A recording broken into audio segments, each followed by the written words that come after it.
আজকে পুলিশের যে অত্যাচার এবং প্রতিদিন যেভাবে অভয়াদের খুন করা হচ্ছে তার প্রতিবাদে আসুন, সবাইকে আর্জি জানাচ্ছি আপনারা আমাদের এই বন্ধকে সমর্থন করুন।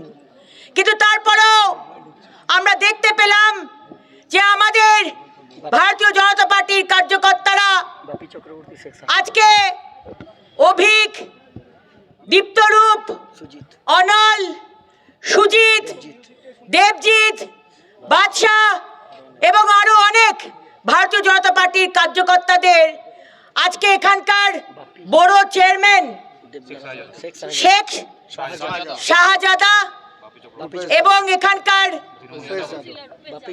Councillor block president Rupesh Yadav এবং বাপি চক্রবর্তীর নেতৃত্বে, দেবনারায়ণ দাসের নেতৃত্বে টিএমসির গুন্ডারা পুলিশের উপস্থিতিতে তারা আমাদের কার্যকর্তাদের মারধর করে।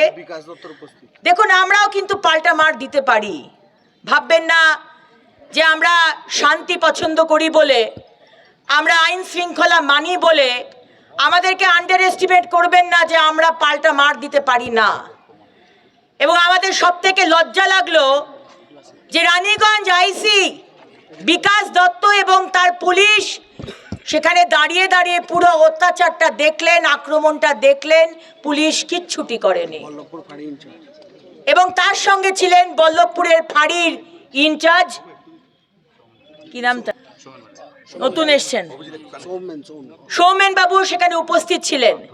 তাই আজকে আমাদের এই অবরোধ, আমাদের মহিলা কার্যকর্তাদের গতকাল মোলেস্ট করা হয়েছে, শ্লীলতাহানি করা হয়েছে এবং আমাদের যারা কার্যকর্তা তাদেরকে মারধর করা হয়েছে। আমরা তার প্রতিবাদে মোলেস্টেশন কেস এবং অ্যাটেম্পট টু মার্ডার কেস নিতে হবে। আমরা এই দাবি জানিয়ে আজকে পুলিশ স্টেশনের সামনে অবরোধ করেছি।